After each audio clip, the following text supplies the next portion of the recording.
Hello everyone, welcome to our new series, where we'll focus on practical product design. Stablecoins are gaining global traction. They're a great starting point. Let's begin.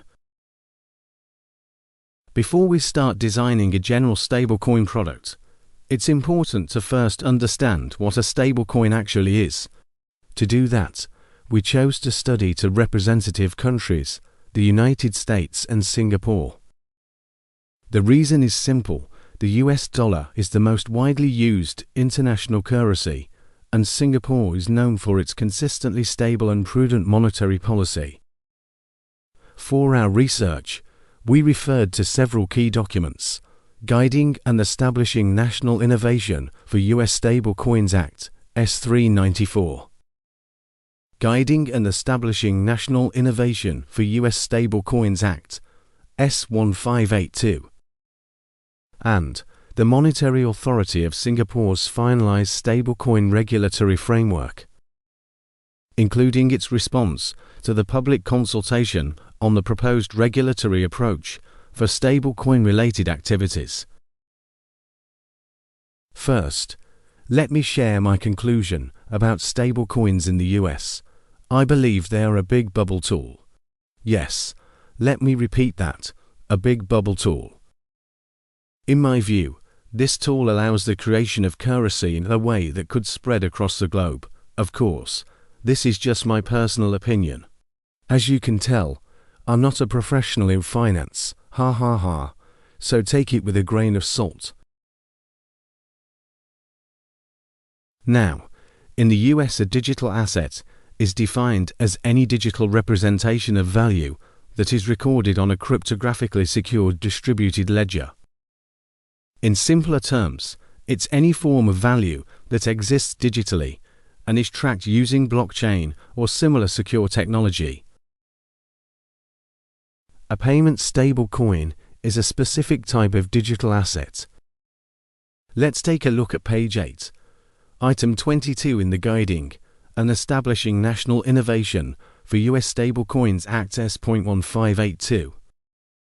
It defines a payment stablecoin as something that is used as a means of payment or settlement.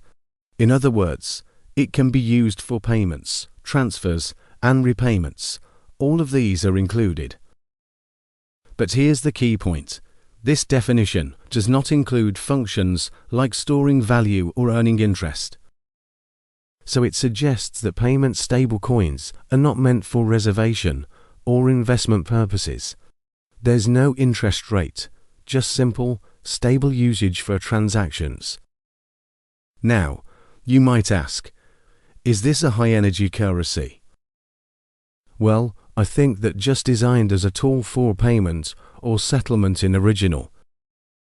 Yes, in original. Let's take a closer look at the phrase "a fixed amount of monetary value." You may wonder, why didn't they just write $1 equals one stable coin? That would be clearer, right? But instead, the law says something like a stable value relative to the value of a fixed amount of monetary value. In my view, this wording avoids directly linking one stable coin to one US dollar. What it actually means is, one stable coin is backed by an equivalent unit of reserve assets, not necessarily one physical dollar. So technically, the bill does not say that one stable coin always equals $1. But in practice, most issuers will probably still adopt the $1 peg, because it's simpler for users, and it builds trust and credibility. By the way, according to the bill, a digital asset service provider is not allowed to act as a payment stablecoin issuer. The law clearly separates these two roles, and its focus is mainly on regulating the issuer, not the service provider. This separation could potentially leave regulatory loopholes between the two types of institutions. Let's take a look at page 10, item 23 in S1582. It defines three different levels of stablecoin issuers. One of them is a subsidiary of an insured depository institution. and this type is listed separately and treated independently in the bill. Now, you might ask, why? In my opinion, it's because this type of issuer will be treated differently under the regulatory framework. Each of the three issuer types is expected to design specialized products based on their institutional nature, and they will likely face completely different regulatory strategies. Now let's look at page 10, item 24 in S1582.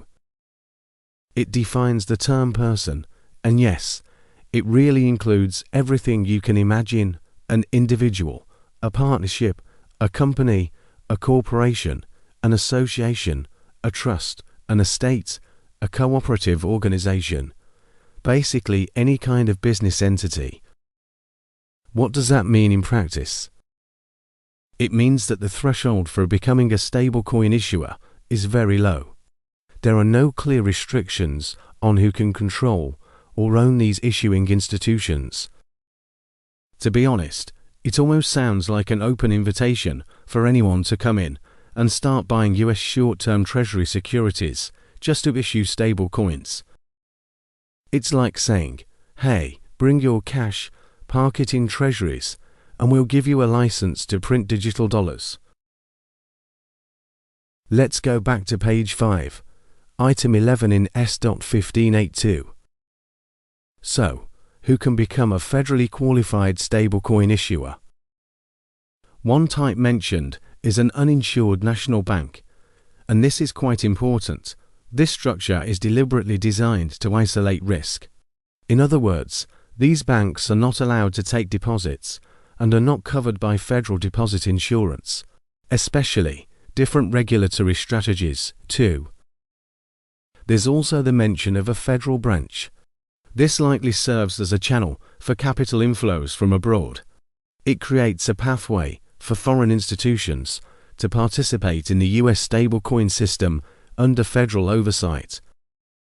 In short, the structure is designed to balance innovation and risk containment, while quietly leaving room for global capital to enter the US Treasury market through stablecoins. Now let's turn to page 12, item 31 in S1582. Here, the bill introduces the concept of a state-qualified payment stablecoin issuer. It essentially opens the door to a diverse group of smaller institutions, and even individuals, to become stablecoin issuers, as long as they are approved by state regulators. Page 18, item 1 in S1582. Now, here's a more serious and technical question. Could regulatory arbitrage lead to problems like rehypothecation? If a stablecoin issuer is allowed to issue securities, and those issued securities reserved by. This creates a clear risk of financial leverage, even if it's indirect. Here's a key accounting question. Should stablecoins be shown on the issuer's balance sheet, or on the client's balance sheet? If two issuers each issue their own stablecoins, and then purchase each other's stablecoins, does that mean the asset size on each issuer's balance sheet doubles? On paper, both issuer and issuer behold each other's stablecoins as assets, so technically, yes, their balance sheets expand. But ambiguity here opens up space for risk transfer, shadow leverage. The federal government controls open market operations. That's the core tool of traditional monetary policy. But with the rise of large-scale stablecoin issuance, monetary policy dominance may begin to shift. Why? Because private issuers of stablecoins, especially those backed by US Treasuries, start to play a more direct role in money creation and liquidity distribution. This could weaken the central bank's ability to control interest rates, adjust liquidity, or respond to economic shocks. And here's the bigger risk: the private monetization of government debt grows too fast, and outside the central bank's direct control. What does any reserve actually mean? And how should we understand the term describe in the regulatory language? For example, if we use 100 short-term treasury bills as reserves to issue 100 stable coins, does that mean these bills are described in the token? Or are they actually tokenized, meaning digitally represented? Here's the tricky part. If the reserve asset is, say, a treasury bill, is only described or referenced in documentation, but not truly locked or ring-fenced, then technically, that same bill might be used again elsewhere. In that case, yes, it could lead to rehypothecation. That is, the same reserve asset being pledged more than once, whether intentionally or through a loophole, and that creates hidden leverage. So unless the reserve is legally segregated, fully disclosed, and technically locked, we cannot rule out the risk of reserve reuse, which directly contradicts the idea of fully backed stable coins. Let's look at page 11, item 27 in S1582. It states that the Secretary of the Treasury shall serve as the chair of the Stablecoin Certification Review Committee.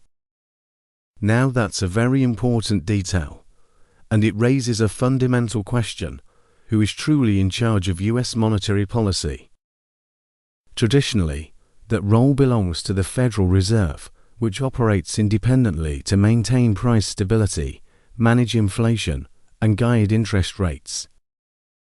But if stable coins become a major medium of payment, and if their certification, oversight, and approval are led by the Treasury Department, then we may be witnessing a shift in monetary power, from an independent central bank to the executive branch of government, that could challenge the very foundation of what we call central bank independence.